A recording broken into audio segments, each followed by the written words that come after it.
Cette histoire m'a été racontée par un abonné, Ahmed Ali, et l'histoire se passe en Irak. Franchement les gars, vous avez sauté tous les continents, vous êtes allés carrément en Asie, au Moyen-Orient, ça me fait tellement plaisir que mes histoires se déplacent autant et donc let's go pour l'histoire. Et donc cette histoire est une légende en Irak. Elle peut être vraie, elle peut être fausse, mais moi je vous dis que c'est vrai parce que j'y crois. Et donc l'histoire commence à Najaf, une grande ville en Irak et très importante dans la religion musulmane. Et donc dans cette ville, il y avait un homme qu'on appelait Aziz. Aziz habitait dans un quartier très pauvre et lui-même il était pauvre. Dans ce même quartier, il y avait un homme qu'on appelait Hamid. Hamid était très riche et c'était l'ami d'Aziz. Hamid travaillait dans une entreprise gouvernementale, donc il travaillait tout simplement pour le gouvernement. Il était riche, mais il vivait dans un quartier très pauvre. Bizarre. Selon les gens du quartier, Hamid était une très bonne personne.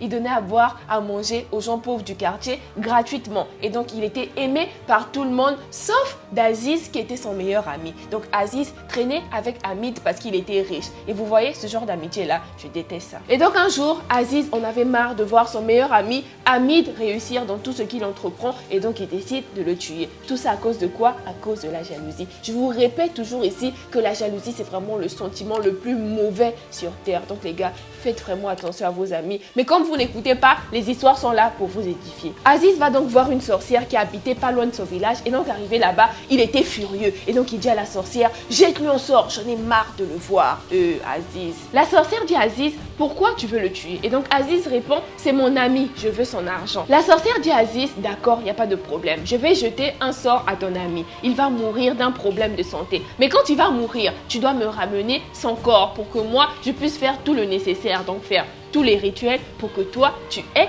cet argent. D'accord? D'accord. Aziz était très heureux et très impatient d'avoir l'argent que son ami a. Et donc 2 mois plus tard, Hamid tombe gravement malade. Les gens commencent à se questionner pourquoi Hamid ne donnait plus à manger aux gens du village. Je vous rappelle qu'il était riche et c'est lui qui distribuait à boire et à manger aux gens pauvres du village. Et donc ils ont commencé à se questionner. Le fils d'Hamid sort de la maison et donc il prévient les gens du village que son père est gravement malade, il est très faible et il est même sur le point de mourir. Il demande aux gens du village de faire des prières et des duas pour que son père guérisse, Inch'Allah. Encore désolé les gars, je ne sais pas parler arabe et donc vous allez m'excuser pour la prononciation de certains mots. Le du'a, c'est une prière de supplication, d'invocation ou de demande dans l'islam. Aziz observe au loin ce que le fils d'Hamid est en train de dire. Et donc au loin, il commence à rigoler avec son rire maléfique. Il se dit, regardez-moi ceux-là. Il pense qu'il va guérir. Dis-moi déjà dans les commentaires, est-ce que tu crois que les prières des gens du quartier vont porter leurs fruits? Et est-ce que Hamid va guérir?